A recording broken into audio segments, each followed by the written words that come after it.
আইনশৃঙ্খলা বাহিনীর নজর এড়িয়ে ইনকিলাব মঞ্চের মুখপাত্র ও ঢাকা-৮ আসনের সম্ভাব্য স্বতন্ত্র প্রার্থী শরীফ ওসমান হাদিকে হত্যার চেষ্টায় জড়িত প্রধান দুই সন্দেহবাচক ফয়সাল করিম মাসুদ ওরফে দাউদ খান এবং আলমগীর হোসেন দেশ ছাড়িয়ে পালিয়ে গেছেন বলে তদন্ত সংশ্লিষ্ট সূত্রে জানা গেছে। অর্ধ কোটি টাকা পুরস্কার ঘোষণা, সীমান্তে সর্বোচ্চ সতর্কতা এবং পাসপোর্ট ব্লক করার খবরের মাধ্যমে মোস্ট ওয়ান্টেড এই দুই আত্মাই সীমান্ত পেরিয়ে ভারতে প্রবেশ করে। তদন্ত সংশ্লিষ্ট সূত্রে পালানোর বিষয়টি নিশ্চিত করলেও রোববার 14 ডিসেম্বর রাত 10টা পর্যন্ত পুলিশের পক্ষ থেকে আনুষ্ঠানিকভাবে তা স্বীকার করা হয়নি। তদন্ত সূত্রে জানা যায়, গত শনিবার অর্থাৎ 13 ডিসেম্বর গভীর রাতে ময়মনসিংহের সীমান্ত ঘেঁষা উপজেলা হালুয়াঘাটের একটি দুর্গম সীমান্ত পথ ব্যবহার করে তারা ভারতের মেঘালয় রাজ্যে পালিয়ে যায়।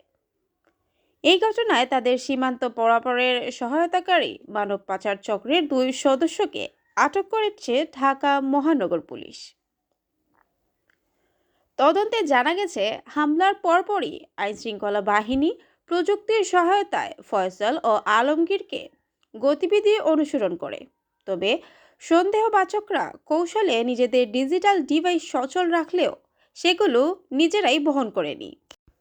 অন্য ব্যক্তির মাধ্যমে ডিভাইসগুলো চালু রেখে বারবারই অবস্থা পরিবর্তন করানো হচ্ছিল। এতে পুলিশ ঢাকার বিভিন্ন এলাকায় অভিযান চালালেও প্রকৃতপক্ষে তারা রাজধানী ছেড়ে নিরাপদে বেরিয়ে যেতে সক্ষম হয়।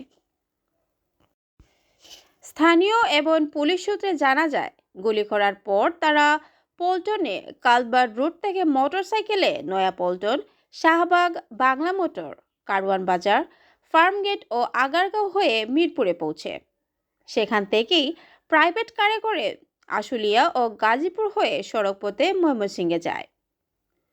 ময়মনসিংহের ব্রিজে পাড়ি এলাকায় যানবাহন পরিবর্তন করে আরেকটি প্রাইভেট কারে হালুয়াঘাটের দিকে রওনা দেয়। এই গাড়িটি হালুয়াঘাটের ধারাবাজার এলাকায় একটি পেট্রোল পাম্পে থামে। পরে তিন যুবক এসে তাদের মোটরসাইকেলে করে ভুরিয়াপাড়া এলাকায় নিয়ে যায়। রবিবার হাদিকে হত্যার চেষ্টায় বিভিন্ন তথ্য জানালেন ডিএমডির অতিরিক্ত কমিশনার এসএএন নজরুল ইসলাম।